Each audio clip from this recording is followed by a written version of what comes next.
मैं मुनीर नाला तू बगैरती वाली मुस्कुराहट करते मुझे कबूल है मुझे कबूल है दूर बेटा मुंह सुना कितना करवा देनी ओ ना रिकॉर्ड ना कर करके बिस्मिल्लाहिर्रहमानिर्रहीम अस्सलाम वालेकुम जी मैं हमका बलोच तो तुसी अपना यूट्यूब चैनल वेखो पिंड मुंडा मैं उम्मीद करना तुसी ठीक ठाक हो सो रब ज़ाता खुश रखे आबाद रखे रब ज़ाता और ये दिया बड़ा दे पर्दे सलामत रखे। अच्छा जनाब अली अज बिल्कुल शॉर्ट जी वीडियो सी छोटी जी उसी क्योंकि मैं अपनी ऑडियंस नूं याद ध्यान ही कराना चाहना भाई बोलना नहीं ठीक है। मैडम उस्मान तुसी बोलना नहीं ये 5 बच्चे छड़ते गई है ये गैर मारब नाल दौड़ते गई है अजकल उसका एक नाजायज़ भाई नाजायज़ औलाद एक उसकी बक बक कर रही है ठीक है। मैं सक्के भाइयों की गल नहीं कर रहा मेरा शरत वाल पहुँच गया उस मैं जिस गल कर रहा उसकी इतनी वर्थ नहीं उसकी इतनी औकात नहीं मैं उस दागड़ दले का नाम लवां पहले अपनी औकात बनावे उस तो बाद उस दले का नाम लिया हुआ भाई किवें अपनी भैन का तू दला पुड़ा कर रहा ठीक है। मैडम उस्मा दा ते ठीक है चंगी गल है भैन का दला पुड़ा कर अच्छी गल है करना चाहिए तेन ते मैं मैसेज दे रहा क्योंकि ये जी पाक साफ लेक औरत जी आई ना 5 बच्चे छड़ते माँ प्यो का जिस दिन घर नज़र नहीं आया इो जे दले पुड़े कारण खलोते हुए चौराहे दे दले भैन दियाँ बोलियां लवान कारण किसी के अगू पेश किया गया उसने ठीक है ना। ये सिर्फ अज तेरी वजह से मैंने वीडियो बनानी पै गई है दले ठीक है ना पहुँच गई उसी तेरे कोलू। अच्छा जी ये मैडम उस्मा जी है ना पहली गल इस तुसी बोलना नहीं क्योंकि पाकिस्तानी तो असी पाकिस्तानी तो माशाल्लाह फिर वो तो है ना बहुत नफीज है उन्होंने अपने काम धंधे वेले तो वो है नहीं लोग काम धंधे अमूमन वो भुल जाते हैं भाई अज तू 6 महीने पहले क्या होया उन्होंने याद ध्यान करना मैं दवा लवां क्योंकि अगे इन्होंने मजमूनीयत का कार्ड खेलना है 2 बंदे तुसी नहीं बोलना एक दहाड़ वाली बीबी नूं एंड तक तुसी नहीं बोलना क्योंकि बरामद उत्थे ही होएगी ठीक है असी वीडियो नहीं ला रहा ये हिसाब किताब नहीं ला रहा बार याद ध्यान नहीं करना मैं वीडियो माड़ी मोटी 2 4 3 5 6 7 मिनट दी लाई रखे सा तो याद ध्यान नहीं कर क्योंकि ये कुछ गल्लां हैं इस मैं उन्हें गल्लां का जवाब तो देना ना किसी न किसी तरीके ठीक है। ये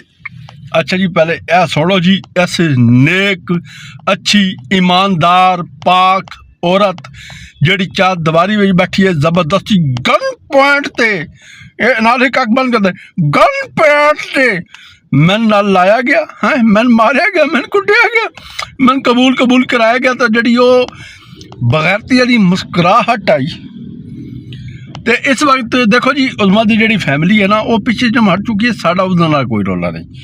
चाहे उसका चाचा रत्ते सोफे वाला है चाहे उसका प्यो है चाहे उसके सके 2 भाई हैं चाहे वो चाचा सतार उसकी बेगम है साढ़ा उन्हें बंद नाल मसला नहीं है। मैं तो सिर्फ ये तुहानूं दस्सण आया भाई ये अपना दाड़ वाली बीबी ते उस्मा तुसी बिल्कुल नहीं बोलना। अच्छा एक उस्मा की यह गल सुनो ना कॉल की थी कि तेरे सुलह करवा देंगे जाहिद और मैं जिम्मेदार हूँ फिर तू क्यों मुनीर के पास गई वजह बताओ।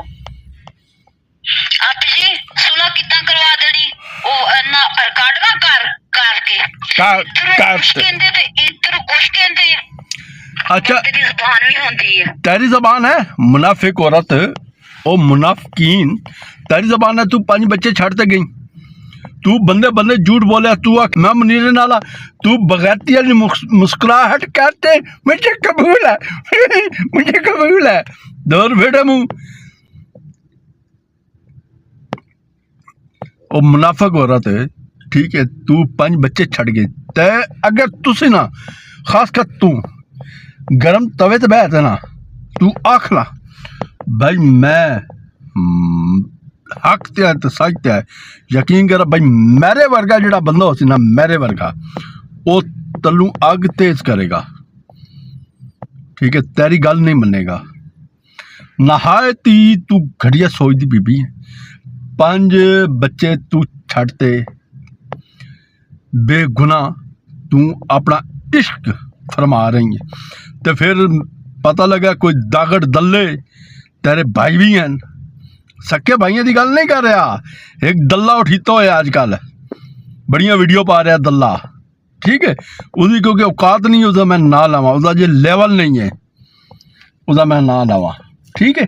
और दूसरी गल ये भाई बीबी और मुनाफके तू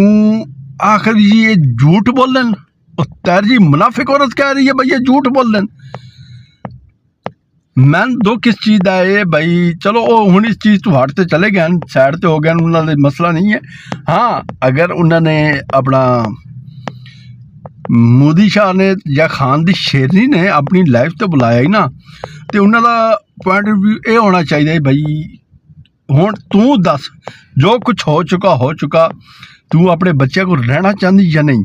बारह नहीं, उन्हें शुद्ध इन्ना सवाल करना मौका ही नहीं इसने दिता, इस मकार औरत ने। मैं डंके की चोट के मुनीरे के गोडे गिट्टे हाथ लावांगी, मैं शादी करांगी। वो मुनाफिक औरत सानू पहले ही पता ही उसने तेरे नाल शादी नहीं करनी। तेरे बकोल उन्होंने तो कुआरा पुत्र है, उसने अपने चाह वेखने, वो तेरे औलाद हूँ अगली हकीकत मैं नहीं जानना, उसने अपनी नस्ल नहीं टोरनी। यार इन्होंने लोगों को खुदा की कसम इस बंदे ने एडा बेदीत तो बेशरम नहीं होना चाहिए जिमें ए बीबी निकली है। और इसने तुसा भुलना नहीं मेरे प्यारे बहन भाईओ, इसने तुसी भुलना नहीं। उसकी एक वजह है क्योंकि तुसी इस ते दाड़ा बीबी ते उस व्लॉग से तुसी नज़र माड़ी मोटी रखनी है भाई की हलचल हो रही है। ये सारी हलचल जड़ी है ना वो इत्थे आएगी। असी हौसला यार,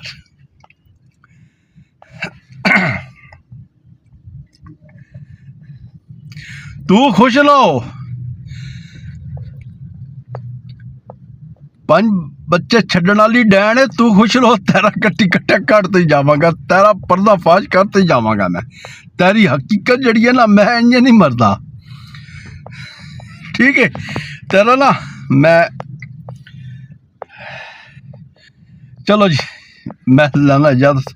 अस्सलाम वालेकुम, अल्लाह हाफिज़।